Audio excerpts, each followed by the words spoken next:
Welcome to my favorite day of the week because I get to spend it with you. And before we look at a single chart today, I want to ask you a question.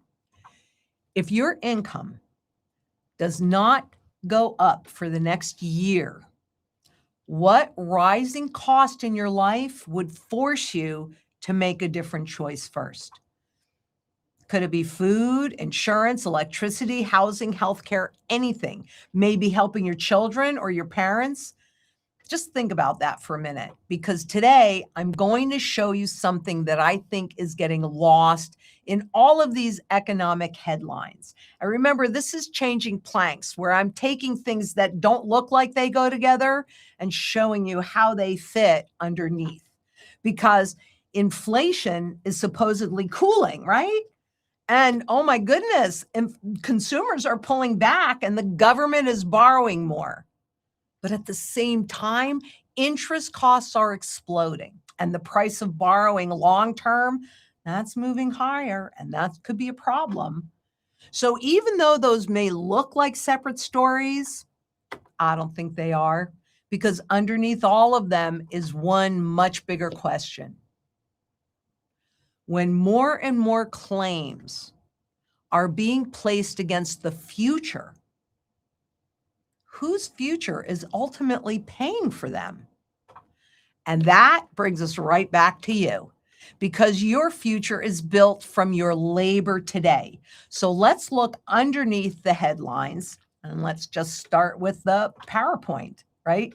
So look, inflation cooled. You see that little bit of a cooling? We keep hearing that it's cooling. Okay, but here's the challenge. Cooling inflation doesn't mean prices went back down. It means they're rising more slowly. And that is a very different thing. This is the long-term PCE price index. The cumulative increase, look at it, it's still there. You already paid for it. Those higher grocery bills did not disappear because this month's inflation number was a little bit better. Your insurance did not reset. Your electric bill didn't go away, didn't go down. Your property taxes, did those go down? So think about your own life for a second. And remember the question I asked you at the beginning? Which cost would force you to change your behavior first? And think about the definition that the central banks use when they're talking about stable prices. It isn't, does that gallon of milk stay the same over time?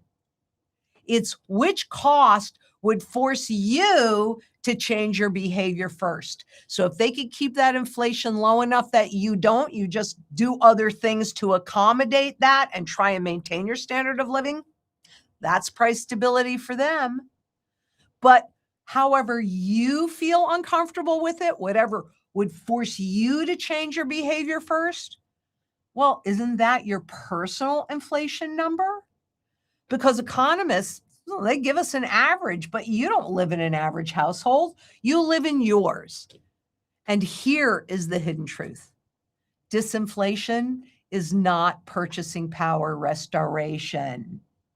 Once your currency has lost that purchasing power, frankly, it doesn't matter, because the currency that you work with, that you exchange your labor for, those were your past hours that you cannot go back and work again. So when that currency buys less, this is not simply an economic statistic. It's the erosion of your stored labor. And you have to decide whether or not that's okay with you. It's not okay with me. This prevents it. It's that erosion, and consumers, frankly, aren't they starting to respond? Look at this, retail sales fall. Look at what happened to them. Consumers pulled back. Now, there could be lots of different reasons for that in any one month. And I never want to take one data point and pretend it tells us everything. But put this next to the chart we just looked at. Prices are higher. People have been absorbing those higher prices for all of their lives, quite honestly. Look at the purchasing power chart at the Fed.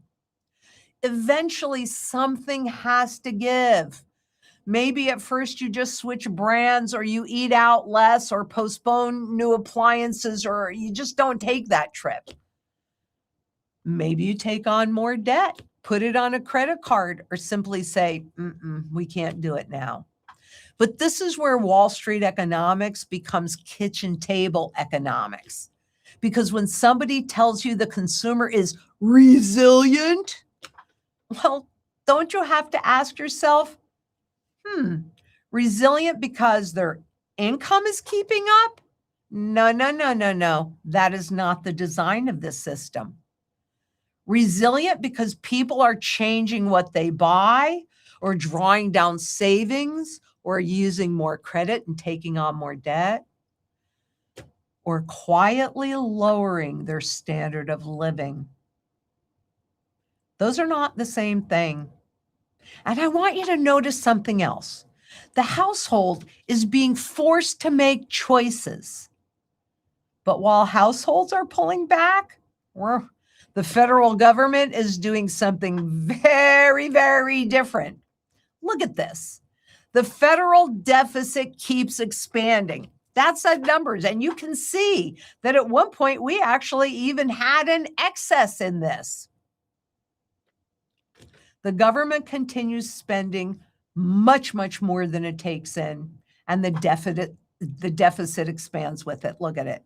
Now, I think about the contrast. You and I eventually will hit a limit. But if our expenses stay above our income long enough, well, something has to change. We cut spending. We work more hours. Maybe we have to sell something, or we have to borrow. But eventually, we're going to run out of choices. But a government issuing debt in its own currency, well, that operates completely differently. It can continue borrowing on a scale that you and I cannot, because we can't create our own money. And that means, or currency. See, I'm still doing it, but I'm working on it. Just one thing. And that means more claims that are being pushed into the future. Can you see that? So here's the question that I really want you asking. Who's the future taxpayer? Your children, grandchildren, your business, you? Because government debt, well, that kind of sounds abstract. $1 trillion here, $1 trillion there. Frankly, numbers so enormous that they don't mean anything when we hear them. But frankly, government does not have some magical pool of wealth over here that exists separately from you and me, the people. And ultimately, government resources come from taxation, borrowing, currency creation, economic production, or some combination of the above. And every single one of those mechanisms reaches real human beings, whether you realize it or not. And that's the hidden truth. The debt is public, but the consequences, frankly, those become very personal. And eventually the market starts asking what it will cost to keep financing all of those promises. And that takes us to this chart. Look at the direction of these long-term yields, and that's been true since 22. This matters because long-term interest rates are not just about what the Federal Reserve does at its next meeting. Those are just overnight rates. These rates reach into mortgages, businesses, real estate, government financing, infrastructure, retirement portfolios, and the cost of capital throughout the economy. But I want you thinking about this differently, because we have households that are trying to protect purchasing power, governments borrowing enormous amounts, businesses competing for that capital, and major new infrastructure projects competing for capital too. Everybody seems to be making a claim against future income. So what happens when more and more borrowers compete for that same long-term capital. The price of that capital can rise. And when that happens, the cost starts traveling outward. Your mortgage does not know whether Treasury borrowing caused a yield to rise. Your business loan doesn't care either. How about your retirement account? It can make things look much bigger and hide a lot of danger for you. Your simple experience, you're gonna feel the consequences. And this is why I keep telling you, watch the structure and showing you that structure underneath all these headlines, because the headline might say bond yields rose, but the human story says something just became more expensive to finance, whether it's a house, a business, the government, your future, your kids' education. And here's another cost building underneath all of this. Wow, look at this. These are federal interest payments. This is federal government interest expense. And think about what that interest actually is. It's the cost of yesterday's borrowing showing up in today's budget. Did you get that? That money cannot simultaneously be spent somewhere else. It goes to the interest expense. And if debt continues growing while refinancing costs remain elevated, then interest becomes a larger and larger and larger claim against future resources. This is where I want to bring the entire presentation back to you, because we started with your household and prices went up. You adjusted. Retail sales weakened. Then we looked at government. Government borrowed more. And now the cost of servicing that debt is rising. So ask yourself, which side of this system is being required to become more disciplined? The household? You and me? Or the issuer of the debt? Think about that. Because you may be cutting back at the exact same time the system is creating, let me use this one, more claims against future production. And future production,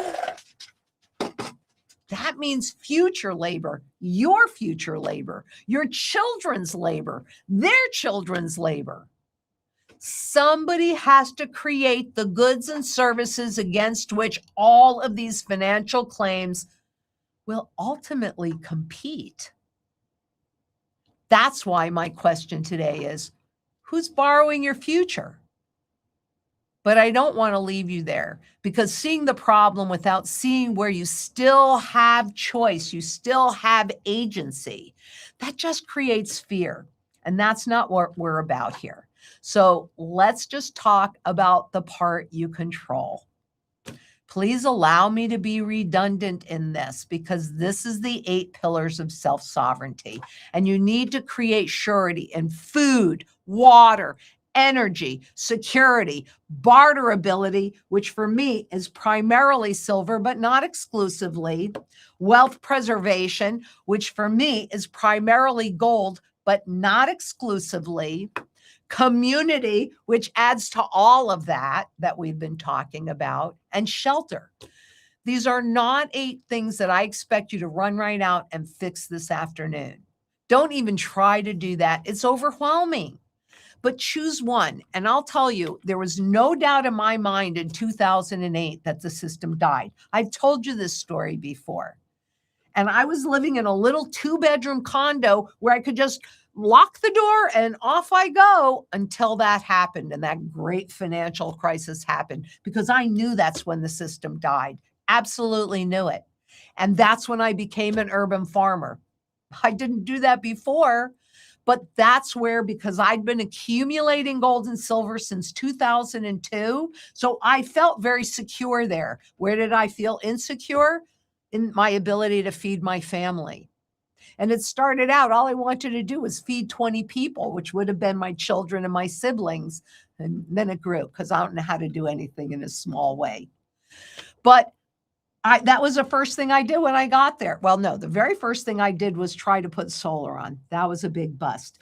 But at the same time, I was building out the raised bed in the back so I could start to learn how to create enough food for my family.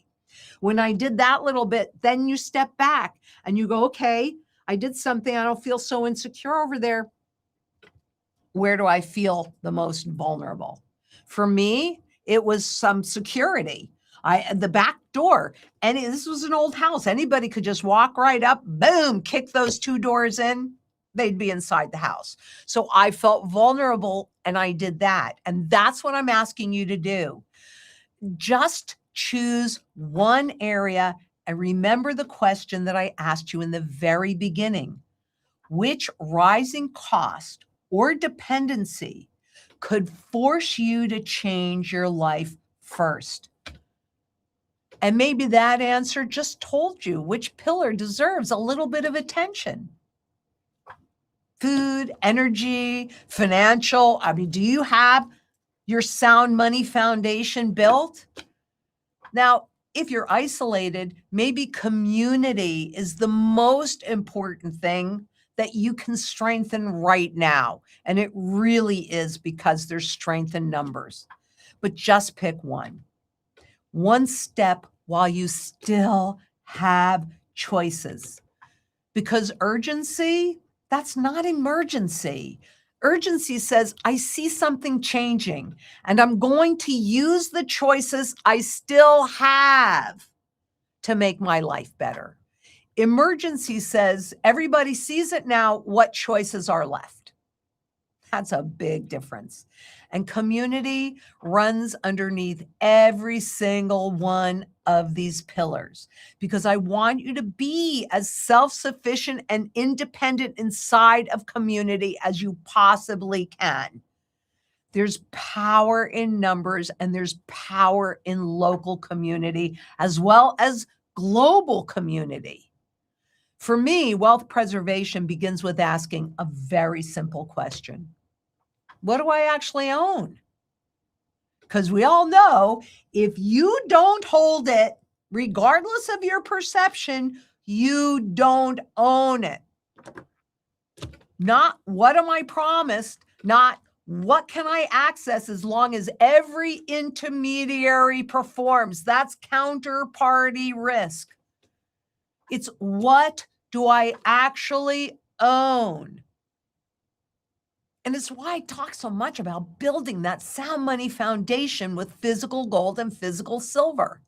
It's positioned to do the job you need them to do because the goal is not gold or silver for their own sake. The goal is to protect what matters most to you. And the real question is whether what you own today preserves that ability to choose. And that's what comes first. The tool comes second. Strategy specialists are here to answer those questions. If you're still sitting there thinking, okay, Lynette, I see what you're showing me, but I don't really even know what this means for what I already own. Okay, well, that's exactly where strategy specialists can help you. Zang International, yeah, we do. We sell physical gold and physical silver, but the conversation needs to begin before any products are presented. We want to talk with you about what you're trying to protect, what you're concerned about, and what role physical gold and silver may play in building your sound money foundation. Those are designed specifically, the products support the goals. You don't need to have everything figured out before you call. That's the point of the first conversation. And maybe you already own some physical gold and physical silver. And you're wondering, is it positioned correctly? Is it going to do what I really think it's going to do? Maybe you don't own any yet. Possibly you're simply trying to understand where your vulnerabilities are. Start with the conversation because preparation is not about knowing exactly what happens next. It's about preserving your ability to choose when circumstances change.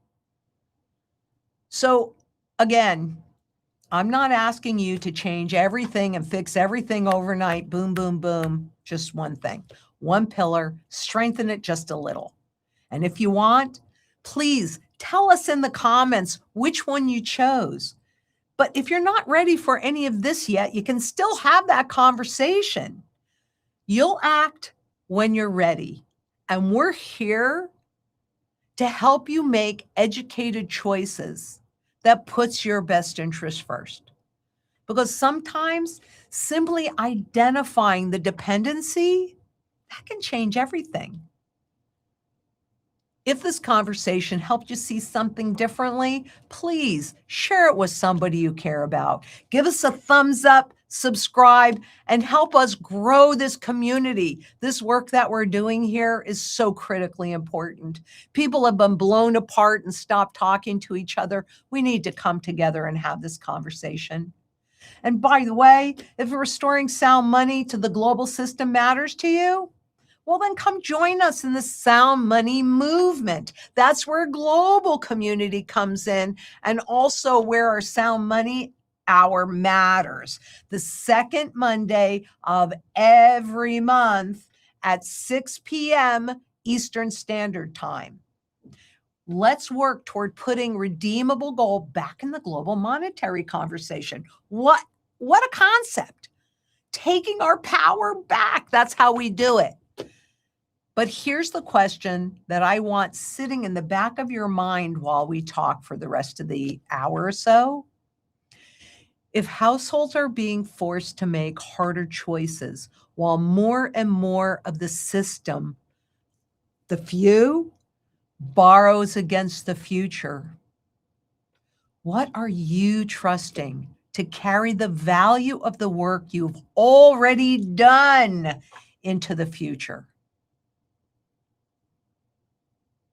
Now, let's just start with questions, because frankly, this is my favorite part. Oh, and Deb Warner, 2978, thank you for what you have done and continue to do for all of us. Deb, you are, and all of you, you have no idea how appreciative I am that you have shown up here today. So it goes both ways. We are a community, all of us together. We are. Okay, so I'm going to start from the beginning. So I'll just thank you for what you've done and continue to do for all of us in guiding us through this very complicated world of currency. Is the VIX as manipulated as the rest of the stock market? Yes, it is. These are all just contracts. They are just a fraction of any kind of level of value that's underneath. So yes, the VIX is, and all that really does is and it's, I shouldn't say that. I don't know. Do you have the TYVIX? I don't think we loaded that up, did we, Jessica? I don't think so. Let's make a note to put the TYVIX up, because that's the volatility in the Treasury Index. And I can actually show you on that chart where it was turned over to traders. So where it became financialized, just like everything else in the system has. But the answer to, is the VIX as manipulated as the rest of the stock market? Yep. And Colleen Allen, 3382, has silver ever been confiscated by the US government? A little bit. And actually, there was a huge threat. So yeah, back in 33, they did do, not really, but kind of. But I would say that the biggest outlier of that question would really be what President Johnson did, where we actually had, and maybe we can see if those guys can pull a soundbite, not for today, but I'll let you hear it if we can find a soundbite, because it was President Johnson. And I remember this, but I was just a child, so I didn't understand it. As an adult, the fact that the sitting president came out and told the Hunt brothers, told the market when they were, well, he did with the Hunt brothers, but he told the market when they were no longer creating dimes. Here's the dime card, where they were no longer creating silver dimes, they were creating base metal dimes. And you had a sitting president actually come out and say, and if you try and hoard this is not verbatim, but we'll see if we can't get that soundbite. If you try and hoard the silver, the Treasury has enough silver to manipulate the price. Those aren't the words. I'll get to the words. But as an adult and knowing what I know now, you had a sitting president tell the world that they would manipulate the visible price of silver as we were transitioning from making us know that this is money, gold and silver, physical in your possession is actually money. They don't want you to know that. So they turned it into a financial product, but I don't know what you would call that, right? To me, I think that was absolute confiscation. But has it been super overt? No. But inflation is a form of confiscation. Taxation is a form of confiscation. Manipulation of the markets is a form of confiscation. In 1971, when Nixon disallowed foreign governments converting dollars into gold, I couldn't find anywhere where anybody said that was a confiscation. But foreign governments sent us their gold for safekeeping, especially during World War I and II especially, sent us their gold for safekeeping. We sent them dollars with the promise that they could send in those dollars at any time, and we would send them their gold at that fixed price of $35. Well, when Nixon closed that gold window, which doesn't sound like anything much, did it? But it was everything much. How come nobody got ticked off about that and said, look at what you're doing? For thousands and thousands of years, gold anchored debt and created limitations and forced fiscal responsibility.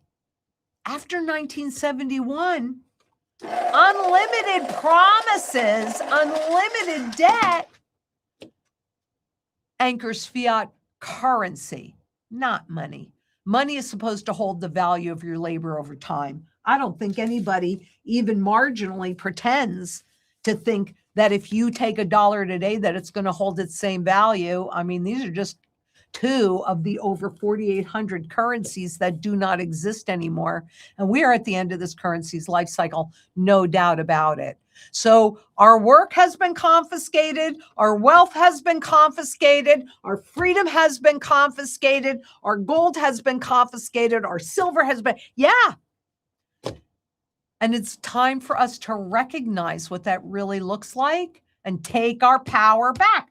That's why I'm trying to get redeemable gold back in the system, because we need a tool to hold our governments and central banks' toes to the fire. Do you feel like we have one now? Because I don't. But if we had redeemable gold, just the threat of that does it. And Nathan Patel, 1786. What do you recommend for a large quantity of pre-33 slabbed gold 1 ounces? Depends. It depends on what it is that you are trying to accomplish, because what you're looking at, we have this all broken down because I've done studies on the different performances of these different levels. And when I'm talking about the levels, what I'm really referring to, and I will do deeper work for this for clients, and I've already started that. But what I mean by that is quality and quantity. All of these coins, all the pre-33 coins, they're all the same quantity of gold. So that's not what I mean by quantity or quality. But 100 and some years ago, they were not thinking about the markets today or the collectible markets. This was the money that was in circulation, and so is this. So they would have thrown them in a pouch. They would have thrown them in a vault. People would have used them in their $20 1 ounce gold piece would have bought a whole lot with the average wage at $800 then. But this was actually the money that would have been in circulation. So when you see something slabbed like this, what I'm referring to is it could be a lower designation. It just kind of depends. But let's take the lowest designation that I'm referring to, Mint State 60. And you would see it as MS 660. What that tells you, MS, Mint State, means never been in circulation. That matters because these coins were minted to be in circulation. And the one you always see me holding, exactly it. It's no big deal, just a coin that was in circulation. Lots of blemishes on it. Doesn't matter. It's basic gold for me. It's what I use for my emergencies. But what do I want to use to protect the value of assets that I might be holding in the markets, right? That's going to be a lower level, but higher than the one I just told you about. So Mint State runs between 60 and 70, 70 being absolutely perfect. I think the highest quality level of what I personally own is a Mint State 68. Because again, remember, these things were minted to be in circulation, not to automatically be slabbed. That's why when they slab new coins, it's kind of garbage because they should be all perfect. None of them are meant to be in circulation. So if I'm doing something to protect the wealth that I've accumulated inside the markets, I'm going to go to a certain level. If I'm going to do something to give me day-to-day emergency savings, I'm going to go to this level.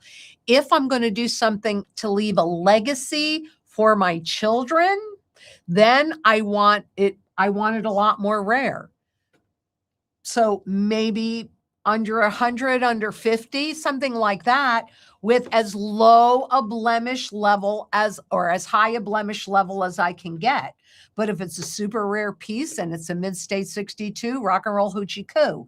But again, there's all different kinds of coins and different levels, and they perform differently. They perform different functions, which is why, Nathan, I can't give you just a blanket answer, and you need to call us and have that conversation with our strategy specialists, because they're not going to start with the product. They're going to start with your goals and what you're trying to accomplish. And they'll show you the breakdown and why we use this over here versus this over there. But in any of those circumstances, you can make an exception if you choose. But basically, when you're getting positioned in, what you are not likely to do, unless it is your choice, is to pay more than the true fundamental value of an ounce of gold. So that way you can recoup any fees, any costs, any taxes, anything that might go along with that purchase. Because again, remember, and you'll see more of this, but the whole strategy is designed in a loop. So like your barterable portfolio, now look at what those are. I don't have these slabbed. I don't want them slabbed for barterability. I want them just loose, just like you're seeing here, dimes, quarters, a variety of sizes, along with some level of cash. It depends, right? But some level of cash. Maybe that's where your gold backs might fit in, or digital gold, because that is designed for your actual use. Well, if you use up your principal, then you can't use that same principle, kind of like your labor. Once you give that labor, you can't go back and duplicate it. So once you use that principle, you can't, if you don't have anything to work with, you can't recreate that again. So a lot of this is also then designed to whatever you're going to use during the course of the restructuring and the transition, it gets recouped. So give us a call, have that conversation, because depending upon what you do, the answer could be very different. That's why I can't give you a blanket answer. And the resistance chick, hi PG, 777, I've heard you say, does it store the value of your labor? so many times, but I could not articulate it. Now that I'm teaching to this every weekend, I can easily explain it to others and have a good understanding of it. Do you even know how happy you just made me? Because I mean, this is what I've been questing for. And so you don't even know how much that means to me because of how hard I've been really working on your behalf to help you understand it. How many times can you be lied to and you do not know the truth? So thank you, thank you, thank you for that. And thank you for anybody out there. If my work is helping you understand things just a little differently, because education is built in layers, and that's why I'm redundant. And I know sometimes I just actually recently got that feedback. You're being a little redundant lately, Lynette. But it really is because the average person takes 7 times minimum before they even begin to comprehend what we're talking about. So I will continue to try and say it differently, but thank you. I mean, I'm really serious about that. Thank you very much. Thank you. I needed that today. Thank you. And Elgard N7T, why not gold buffaloes instead of pre-33? That's a great question. And some people just really believe in bullion. And you have to do whatever you're comfortable with, regardless of what anybody says. But for me and my personal lived experience, I was alive. I was born in 1954. And in 1964, I went to my Uncle Al's house. You might be new. Maybe you haven't heard this story, but you'll be seeing it soon. I'm not quite happy with the hidden truths yet. So I had to pull that back because you guys deserve the best that we can bring you. We're going to have a little patience. It's going to be fabulous. But my Uncle Al, I was 10 at the time, 1964. And my parents and I were visiting him. And he goes, come here, I want to show you something. And he took us in a back bedroom. And he had 2 tall floor safes. And he opened up the doors of those floor safes. And he said, if anything should happen to me, your Aunt Bertie will be well taken care of for the rest of her life because of what's in these safes. Well, of course I looked. What I saw were 2 safes stuffed with pre-1933 gold coins. Now, you need to understand that my Uncle Al was a major high-end antique dealer back east, and he was my favorite, and I was his favorite. So we were very, very close, and he was educating me. He was teaching me a lot of stuff at that time.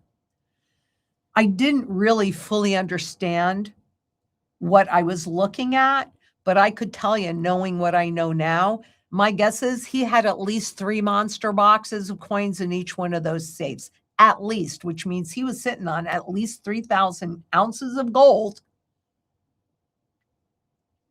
This kind of gold, when it was illegal in this country to own more than 5 ounces any other way than this. And so people will say to me, they say it all the time, oh, gold is not part of the monetary system again. Why would they confiscate? Like I said earlier, there are so many different ways that they confiscate with you. They just don't use that term. But desperate governments do desperate things. And we've witnessed even let's say since 2014 with the crisis in Europe, the sovereign debt crisis, and on, we've seen a lot of overt confiscations. So I can't sit here and tell you that could never happen again. But nobody else can tell you that either because we don't know. And so I like to put myself in a position, what if I'm right and what if I'm wrong? And I don't want it to matter. So since I can define the true fundamental value of actually any asset or any instrument, it's not rocket science, it's just a little bit of math, then that tells me how much in terms of dollars that I can spend and still remain well below that fundamental value. Now, you may still disagree with me, and that's okay. And you're still welcome in this community. You're still welcome to do business with us because we intend to support every single goal that you have. So we don't, this is a community, it's not a cult. So we can have some disagreements. But I would say, if your preference is Buffaloes or New American Eagles or Canadian Maple Leafs or any form of bullion or bars, whatever, then do yourself a favor and properly diversify and have enough of the pre-33s so that if you're wrong, you're not hurt. One choice does not take all the rest of your choices away. So that's why for me, I don't own bullion more than whatever it is that I need to show you for an example. So one piece, or I have a little bit of coin jewelry that would be kind of, that has bullion in it, but it's jewelry. So that takes it to a different classification. I want that different classification because he had the kind of gold that did not need to be overseen. He could buy it. He could sell it in the normal marketplace. That's what I want too. Because if there's an overt confiscation and you have bullion, I'm not telling you they're going to come knocking on your door. Not enough Americans own enough gold to make that worthwhile. They'll do a big sweep of IRAs because people that do own gold, typically a lot of them will have it inside of an IRA. So that's easy. The other reason that I'd like you to consider is bullion is standardized, isn't it? You look on, I mean, there are advantages to that for sure. I mean, you look at the spot gold contracts. Do you feel better because that spot gold contract went up when it was going down? Because frankly, I didn't care about it either way, since I'm very clear that that's just a Wall Street trading product. It does not reflect the true value of physical gold or physical silver for that matter. Gold has 33 different global users that I counted. It's not an exhaustive list. It's just what I counted. 36 different global users for physical silver. One place where those contracts are used. So, who cares about the contracts? I care about them because you do. Otherwise, I wouldn't. Did I answer the question? Because you took the question. Oh, so yeah, why not gold buffaloes? Because I don't trust bullion because I don't trust desperate governments to do things that are in my best interest. But you do whatever you're comfortable with, and I still will support and fight for your right to disagree with me. And Colleen Allen, 3382, asks, what are the preceding signs that the U.S. government might confiscate gold? I think you're seeing all of them. Look at all those claims, right, that we were just talking about. Do we have the Fed debt chart easy to pull up from the Fred? We might. But that, my friends, is really what would force it, because what they need is money. This stuff, this is not money. This is debt currency. That's what this is. This is money. And historically, what happens is they suppress and they suppress and they suppress the visible price of gold and silver. Is that, yep, that looks right. They suppress it. Hold on one sec. Let me finish doing this, then we can bring that down. Good job. See, she's getting better and better. I'm going to tell you right now, all of us here, we are working our butts off for you guys. That's who we work for. We work for you. Okay. So a rising gold price and silver as well is an indication, but particularly gold. It's an indication of a failing currency. So they don't really want you to know the true value of an ounce of gold, because then you would know that the currency is really dead already. So they suppress it and they suppress it. When all confidence in the system and the currency is lost, which is why I track consumer confidence and expectations and all that stuff so much, then we end up seeing the visible hyperinflation. The rest of whatever little bit of confidence certainly is gone. And when the government is making an attempt to get it back, they bring gold back into the equation. That's why you've seen global central banks accumulating more gold than they ever have since tracking began. Okay, so things are getting set up. Every single central bank, no exception to this rule, every single central bank and government has a gold revaluation account. Do a search on it. You'll see what I'm telling you. So when they're trying to regain government confidence, that's when you get that, or not government, public confidence in the system and in the government. That's when you get that overnight revaluation, and gold shoots up, moving closer to that fundamental value. Straight up. I've shown it to you a gazillion times. Can you bring the debt, please, down? And you have the cursor on 2024. There you go. Can you put it right at the very, it doesn't even matter. Look at the direction of this thing, right? Look at all those debt claims. And what we cannot see when we're looking at this chart are all of the derivative bets against these debts. When this thing explodes, they will not be able to print enough money to bail the system out.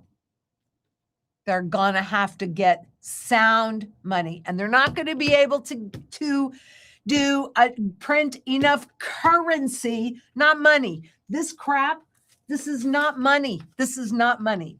See, I mean, look it. We've done it our whole lives. We've been trained to think of this as money. This isn't money, it's currency. Because money is supposed to hold the value of your labor over time. They don't want you to realize that. And that's what Nixon took away from us. But that started in 1913 when they legalized the Federal Reserve. Look at the purchasing power chart. But that's why they would do a confiscation, because they're going to have to reset everything. That's part of the sound money strategy, those repeatable patterns, and how you too can pay off that fixed rate debt with currency that has absolutely zero value, just like my $10 trillion Zimbabwe note, of which I cannot even buy one egg. That's a currency. But I can still get a dozen eggs with my dime, right? Remember those dime cards? Clients get the first one for free, and then at our cost on everything, you can get your own dime card. This is the Theseus experiment in your pocket. Real dime, fake dime. Both of them, they look just the same on the outside. But on the day that we happen to buy this dime, same name, different substance, it cost us $6.72. What do I get for this dime? 10 cents? What can you buy for 10 cents? Nothing. What can you buy for $6.72? I can still buy my eggs. I can still buy a cup of coffee. Can't do that with the other dime. You see the difference? This dime held the value of your labor. This did not. So PG, do you have some of these to share? Call us. We'll make sure you get them. So that's it. It's the debt. It's all of the wars that is going to make that debt grow. It is, there are, okay, the crash versus the confiscation. It's all about the debt and all of the bets against that debt. We don't see that at all. That's the part that scares me the most. And Swedejanovic, Swede? I'm sorry if I butcher your name, please forgive me. 8255, just tuning in. So new to gold coins that are not worth present Kitco prices. So new gold coins. Oh, no. I'm not saying that. I'm not saying that's great. I'm glad that you asked that question, because this which actually is not a new coin, but this is a piece of bullion. This is a piece of bullion. This is a pre-33 coin. These coins at this time, this is changing, but these coins at this time will follow what happens in the paper spot markets. But that is shifting.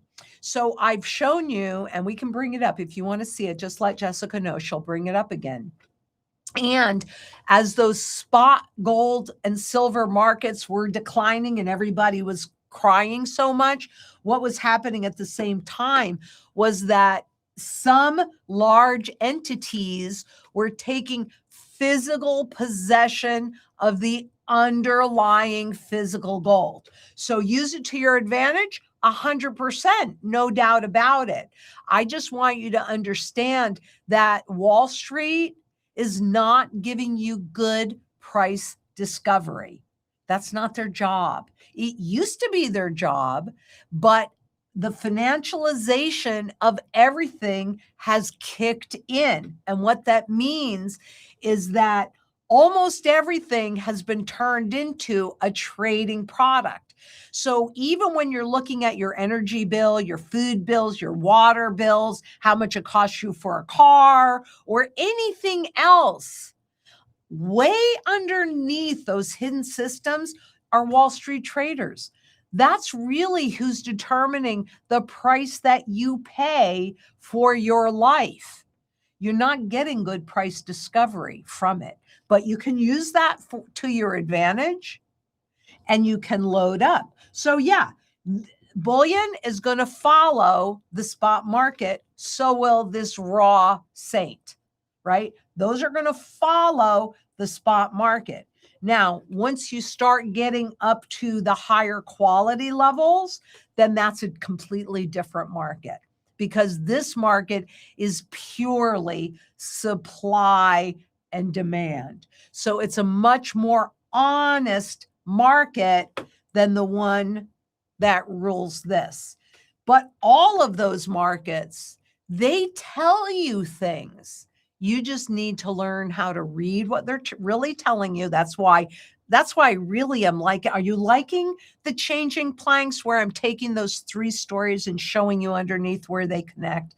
Because I'm actually really loving doing this. And really all of this work that I'm doing for you, oh man, am I learning things. I mean, I'm past exhausted. I'm not going to lie. At this point, I am so obsessed, and I've been this level of obsessed for about, I don't know, 6 weeks-ish now or something like that. I need to take a day off. I need to take one day, but I don't even know that I can, because every time I say that, I'll wake up at like 3 or 4 o'clock in the morning and I'm like, I got to work on this. I got to do this. So it's nuts, but don't worry. I'll be fine. I'll be fine. I'm going to try and take a little bit of time this weekend, because it's a birthday for somebody, not me, but it's a birthday for somebody. So, and by the way, if I didn't answer your question, especially since you're new to this, I really want everybody to understand that if I didn't answer your question, or you didn't understand what I meant when I answered your question, please let me know, right? This is a quest that I have been on for decades. How can I explain this in a way that you can understand it and feel it, right? So let me know, and I'll try and explain it in another way. And if I'm not successful, then I really want you to know that's not on you. That's on me. That's my job. So, yeah, they're more than worth. Yeah. I mean, that's kind of the point. You asked, are they worth what Kitco is saying they're worth? Well, heck yeah, they're worth way more than that. The fundamental value in the most current data that I just recently pulled, an ounce of gold fundamentally based on the level of debt and how much gold above ground gold, as I didn't use in-ground gold for this calculation was something like, what was it, $44,000. And that's globally. If you just looked at the US, that number, I think, is something like 135,000. So yeah, at 4,000, at 5,000, at 10,000, at 30,000, at 40,000. Bargain, bargain, bargain. And that would also be true for silver. So Zero Game sends, hey, Lynette, I hope you are doing well. I am, thank you. I want to get jewelry for my wife, but importance is the value of the metals. So investment underline gift. What would a 24 to 20 karat gold right now? Would 10K work? Okay, 24 karat is way, way too soft. So the highest quality, and I've worn it, you've seen the piece, I brought it back from Malaysia actually, that necklace, Indian jewelry is typically 22 carats. So that's the highest level that you can get. I cannot tell you at the moment what that might cost, but you do see me wear a lot of jewelry, and you will be seeing more, especially once I get into the hidden truths more of, my parents started me in jewelry when I was in 6th grade, right? So that is a really good idea. Even in the 10 karat, that has gold in there, and gold is indestructible. So like those class rings that we used to get, I don't know about now, but remember, I'm old. So back in the day, those class rings used to be 9 and 10 karat gold. They can melt that down and they can pull the gold out of it. Most of the gold in the US is 14 karat to 18 karat. So it just kind of depends. But, and jewelry is typically a more expensive way to accumulate it. But again, I'm going to go back to the fundamental value. If you buy it well below fundamental value, then those additional costs can be eaten up. But in jewelry, typically, there is about a 300% markup. So does it matter? Maybe. I mean, it kind of depends. You see me wear lots of jewelry. That's kind of another way for me to hold my wealth. And keep in mind that Indians typically wear their wealth. Those people know what it's like to have gold confiscated. And by the way, when they did the demonetizing of about 85% of all of the currency back in, I think that was 2018. I could be off. I don't have it in front of me.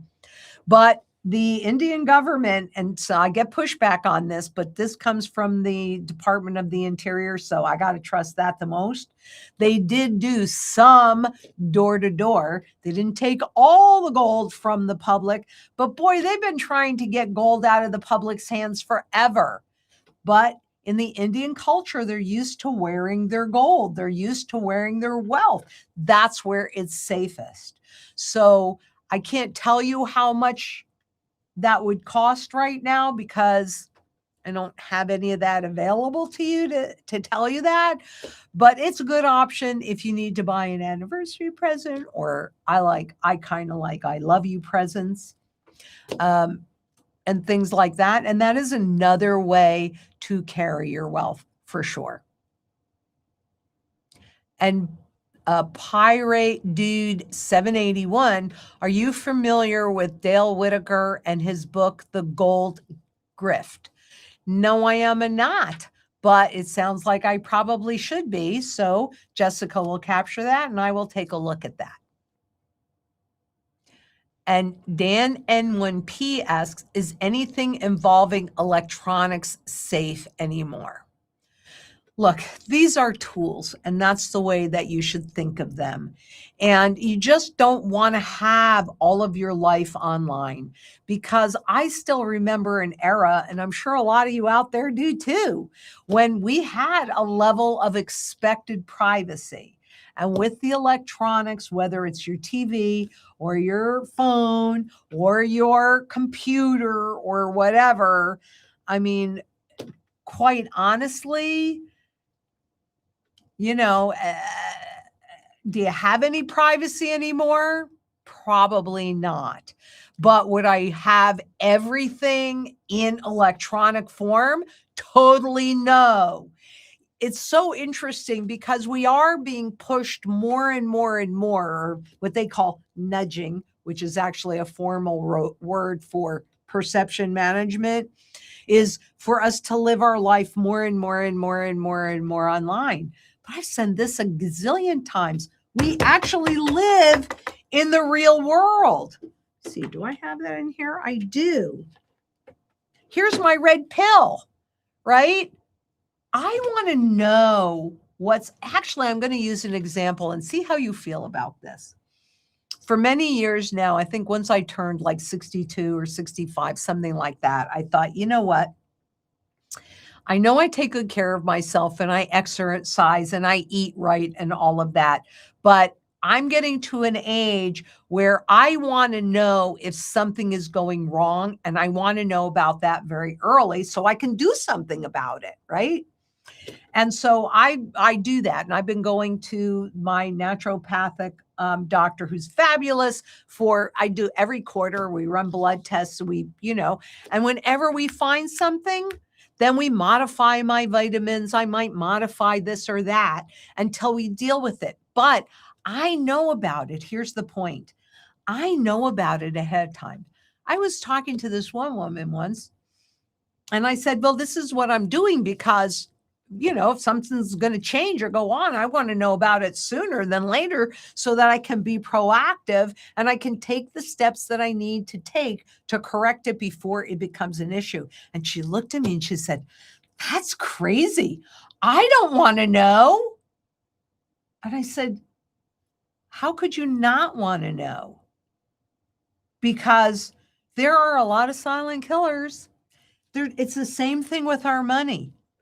Don't you want to know what's happening so that you can be proactive and actually make choices?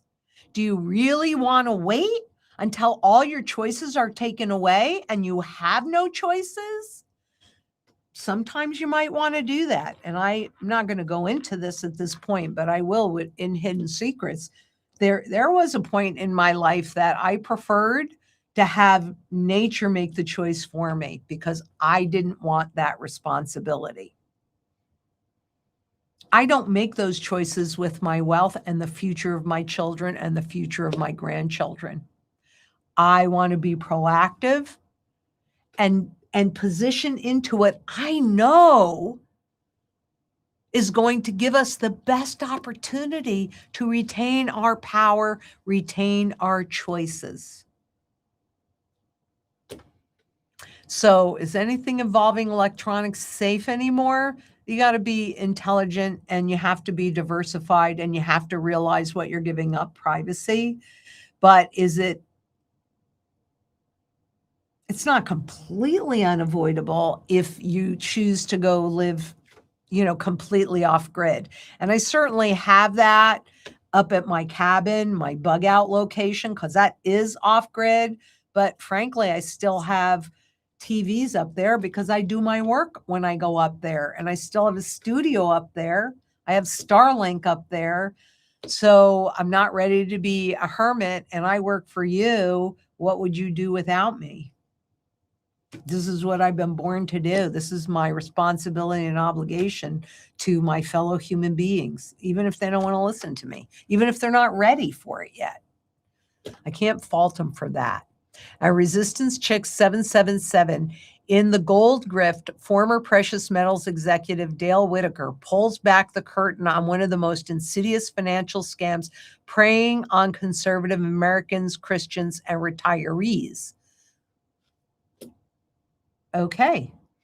I think maybe we should get more familiar about it. Maybe we should talk about that next week, actually. Can you put that?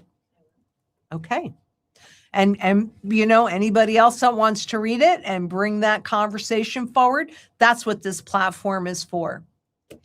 and Sandy DePaw 1235, I pay 3 times my regular mortgage payment to cut my interest cost and pay my house off faster. And you know what? I used to do that as well, because you can just put it toward principal. And by the way, if you are doing something like that, make sure that whatever you're sending in that is above what your committed monthly payment is goes just to principal. Because if you do all 3 payments and you don't segregate that, a lot of that payment could still be going to pay off the interest that's on there. And if you mark it just as principal, then that reduces the future interest payments. But if you don't separate it out, double check with your bank, because it's been a while since I've checked on this and it could be different, right? But that would definitely be a question that I would ask, is what happens to these, since I'm doing 3 payments, how much of that extra goes directly to principal? Do I need to make sure you understand that? Because I made that mistake for a minute and then I found out shortly after that. So you just want all that extra to reduce your principal. And that is one option. Okay. Another option is that, remember, you are still using today's dollars, which have a level of purchasing power, to pay off tomorrow's debts.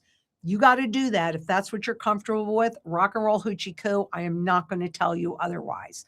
But what I can tell you, and for others that are listening to this, is that the government's plan is to repay the debt that they accumulate with dollars that have less and less and less and ultimately no value at all. You can do the same thing. So we look at your mortgage balance and we make sure that you have enough of the right kind of gold. That, remember that overnight revaluation that I was talking to you about before? Typically, I can't guarantee this into the future, understand that. But when I look at history, we could, on average, have about a 9-month window after that first revaluation where gold spot goes up and we can capture as much cash as we need to from that to pay that mortgage off with less and less and less. So as example, maybe right now the strategy specialist would calculate out, okay, you need 10 ounces of gold to pay off that $100,000 mortgage. I'm just pulling numbers. Don't hold me to any of it. But you need 10 ounces of gold. Well, it could be by the time we get there, we have that overnight revaluation. Maybe you'll only need a 20th of an ounce to pay that off, right? So then what's that mean? That means you have a lot of more gold. Boo-hoo, right? Booty hooty Rudy Manooty. So you can do whatever it is that you are comfortable doing. And I'll also say this, it doesn't have to be all one way or all another. What we're really trying to do is meet you where you are and help you get to where you want to go. But, you know, we're here for you, and it has to be to your level of comfort. And which one do you want me to do? Okay. Nathan Patel, 1786. Do you like the TL3 gold storages to store gold at home?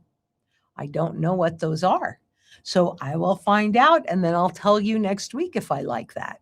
Not sure that I don't know what that is. When I did hold gold at home, and I have a little bit, but most of mine is in a private vault. And the reason why I hold in a private vault is obvious, because I'm too visible, right? And I also have tons of layers of security. Is that, oh, okay. So is just a high security composite safe. I think most of that is the way that you would have it bolted, because when I had my, right, I mean, it's got, people can't move it. if you can move it, you got a problem. So before I was this visible, I had high security vault, but I had it buried in the floor. Actually, in my bathroom, in the bottom of my linen closet, I had a false floor put in. And so then when you lifted that false floor up, then I had a safe that was embedded in there. And if this is waterproof, fireproof, I mean, these are the things that you have to question, in which case you want to make sure that it is bolted so that somebody that finds it can't just pick it up and walk away with it. Another option for something like that, I'm going like this when actually people can't see it. Can you put it down where they can see it? Because I can see it. Can't you see it? I didn't know. Oh, You could see it. well, I Is mean, it on there? sure, Nathan. No, it's not on there yet. Okay, so here, wait, Jessica is going to move this down so you can see what Nathan is talking about. There you go.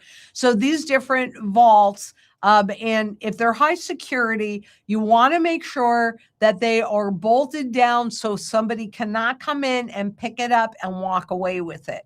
I would also probably do it in a way that is not obvious. Like, for example, depending upon its size, maybe it's the size of a side table next to your sofa with a beautiful tablecloth over it, right? And a beautiful lamp on top of it. So I just would make sure that no matter what I do, it's not obvious. And so, yeah, a good security vault, TL safes, yeah, that's fine. Just again, though, you want to make it obvious. And you don't want to make it movable.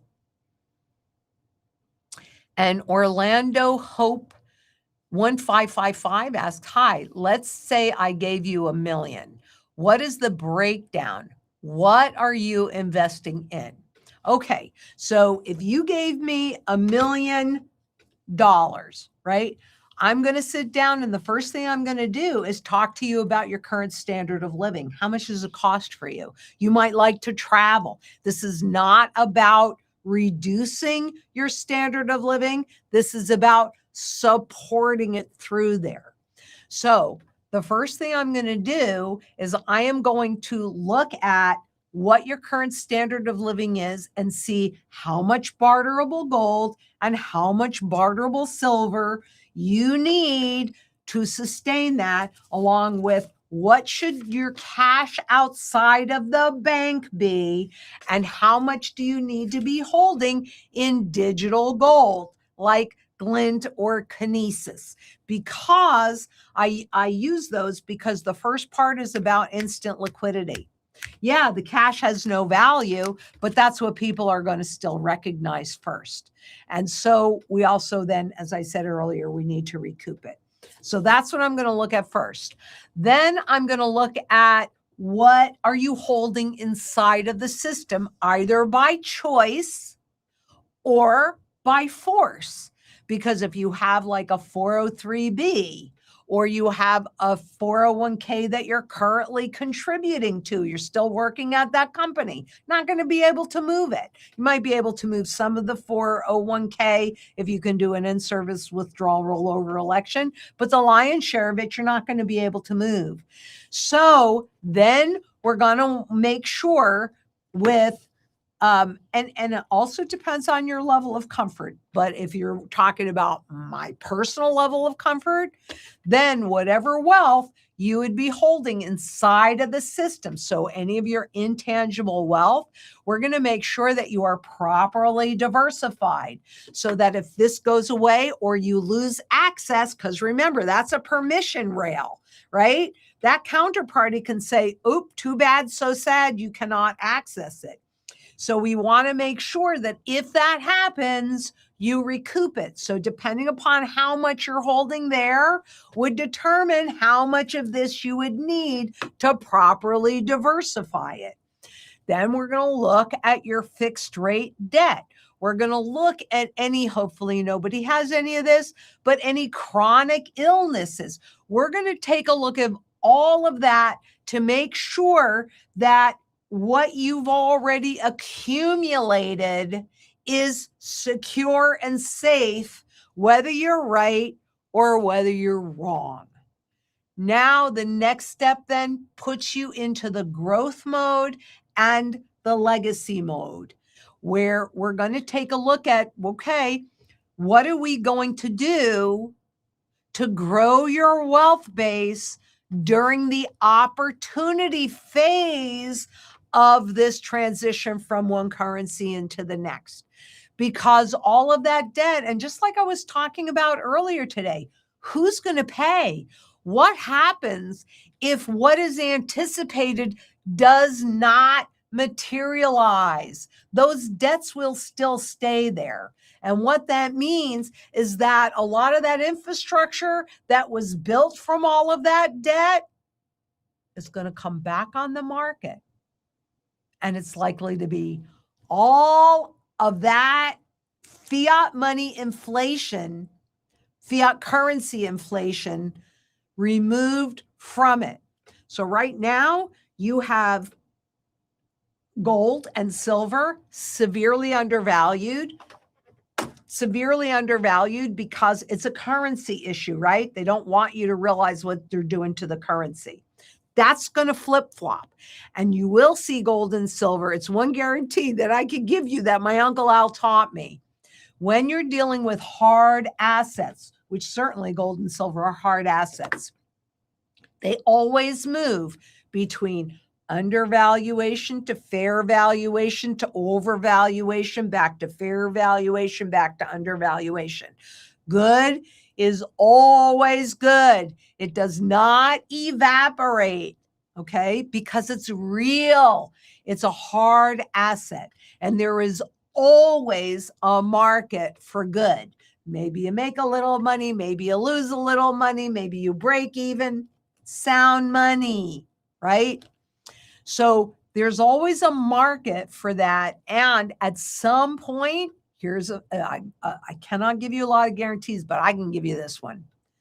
At some point, all assets go to their fundamental value. You know what the fundamental value, and if you don't, tell me and we'll show you what the fundamental value of this stuff is, because the Federal Reserve is even bold enough to show you a big fat goose egg, a big fat zero for the fundamental value.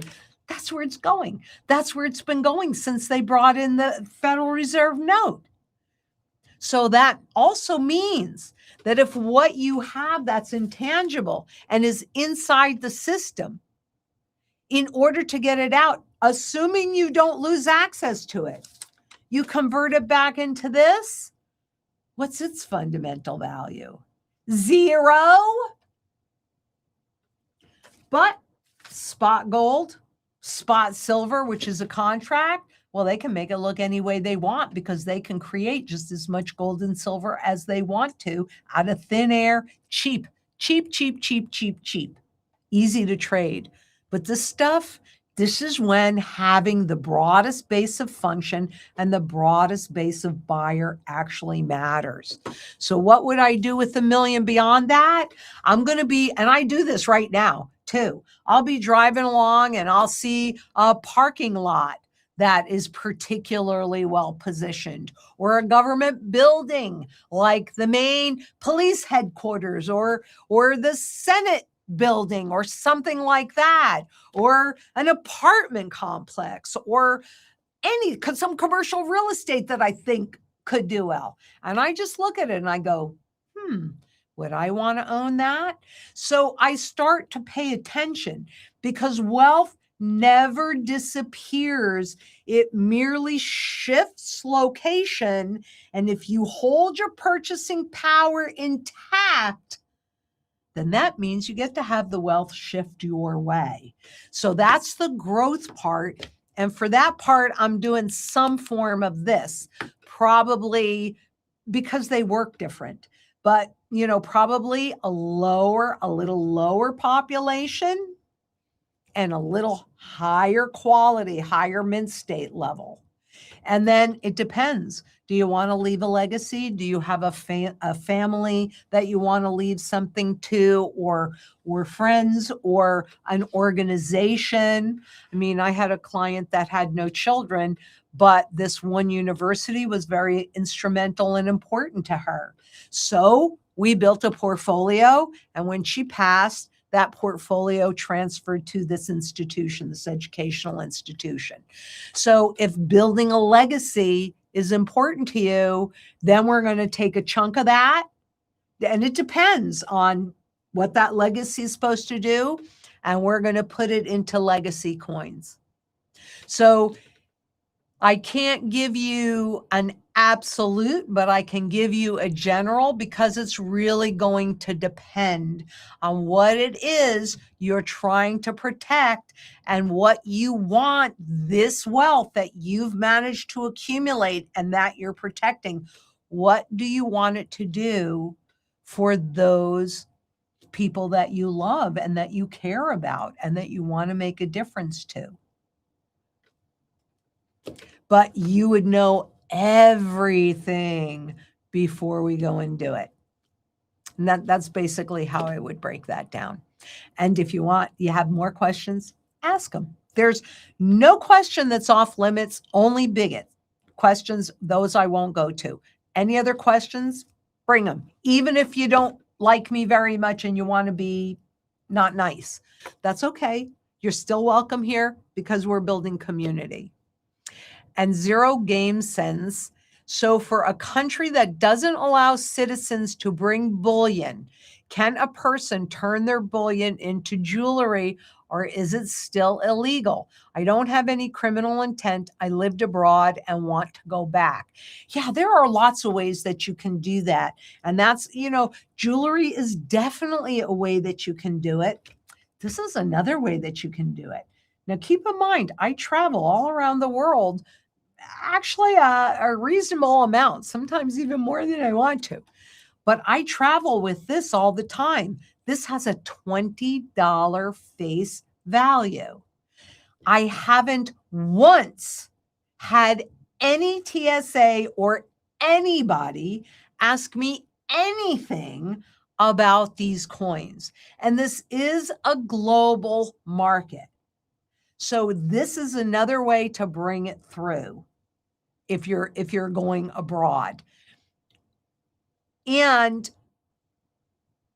yeah, I mean, there are a number of different ways to do it, because quite honestly, if you're fully executing the strategy, if you want to bring wealth abroad, this is another way that you can do it. And it doesn't even marginally have the markups that jewelry has. But clearly you see me wear jewelry, so it doesn't really matter so much to me, because I am crystal clear on the fundamental value and what happens. I've studied it on some level my entire life. If I don't know what it looks like by now, you should turn off this channel and never come listen to me again. I know Jessica goes, don't do that. Don't do that. No, don't do that. Because I'm finally, after almost 72 years, I finally found my voice, for goodness sakes. And think about it. If I had stopped at any point sooner than this, I never would have found my true voice. It's crazy. But this is another way to do it. I'd want to talk to you a lot more. Call us, have a conversation with our strategy specialists, because we can figure this out. The best way for you to do it, it might be that if you want to execute the growth part of the strategy, that's what we do here, right? We have private vaults that we can make arrangements for, but it's the barterable part of your portfolio that you need close to you. So even if you brought it over in jewelry, or even if you had it in cash, and then we told you, we worked through your strategy so you know what you need, right? Then the barterable part of that, so that's kind of more bullion-like for sure. Although there are collectibles overseas too, because at one point every country had gold and silver as their money. So, we would work with you on that and figure it out, because this is something we are working on anyway.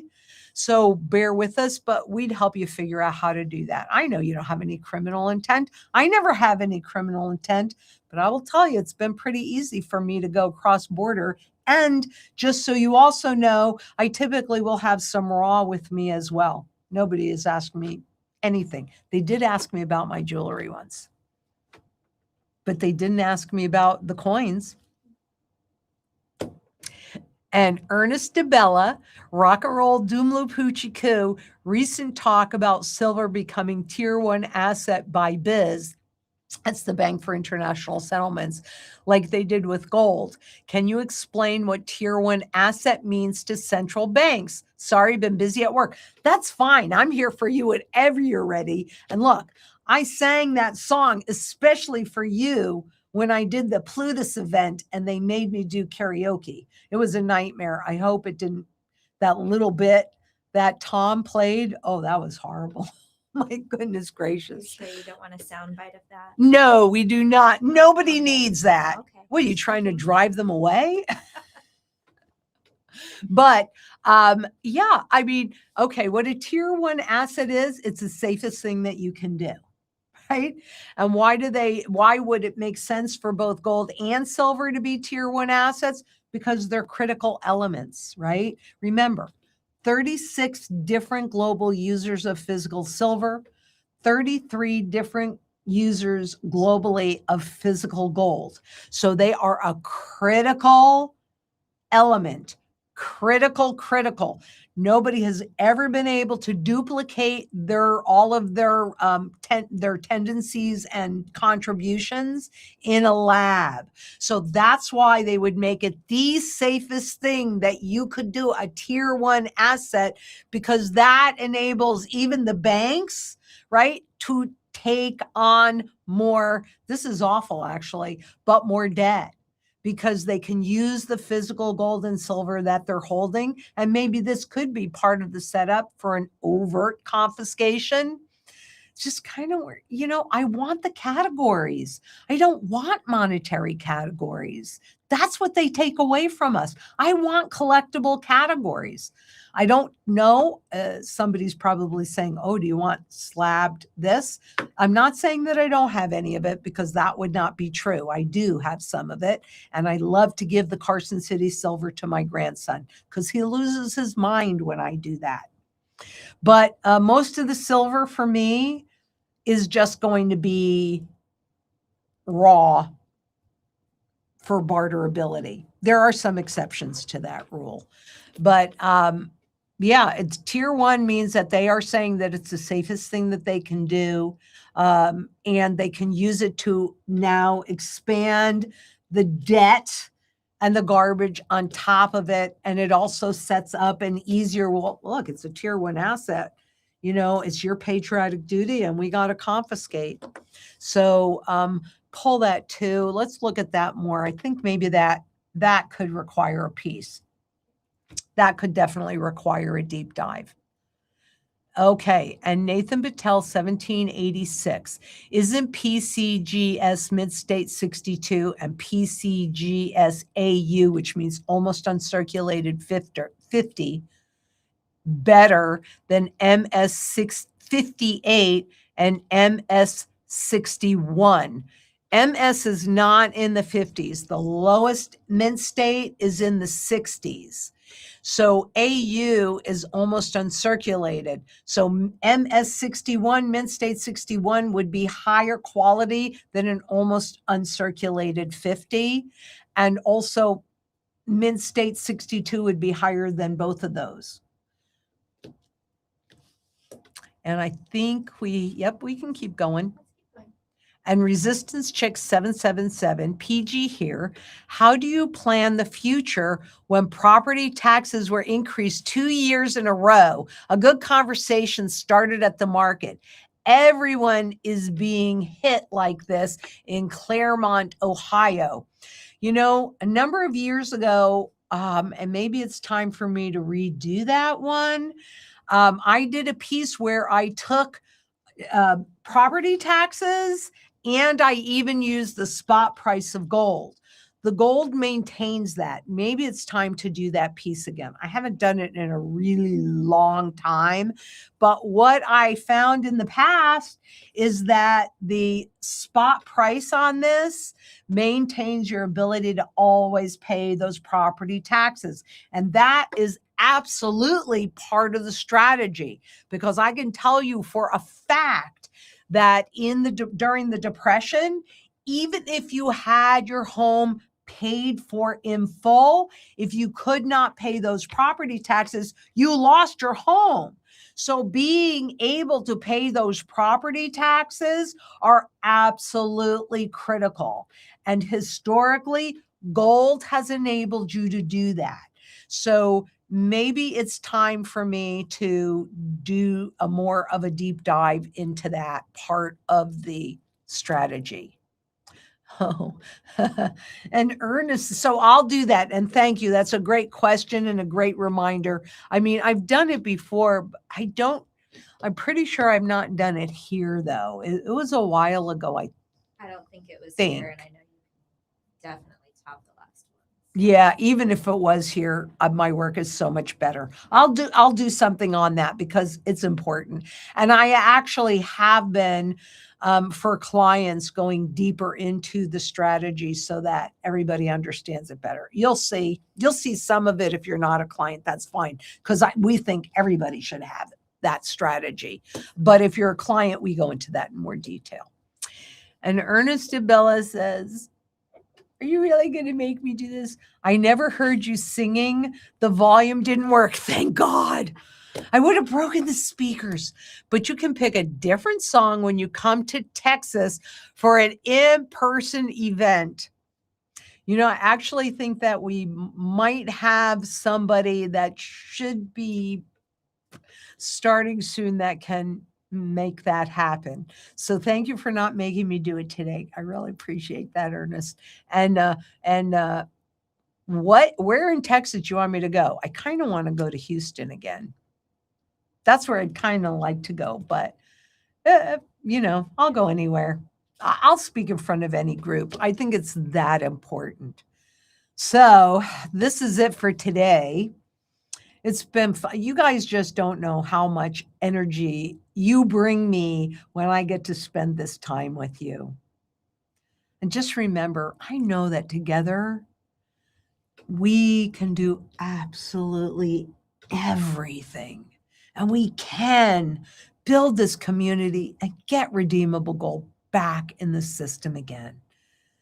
So until next we meet, and certainly wherever you are in the world, please stay safe, stay strong. Together we can be so strong. And remember, sovereignty begins with what you own, what you really and truly own. And besides this gold, you guys have my heart. Thank you more than I can say. Bye-bye.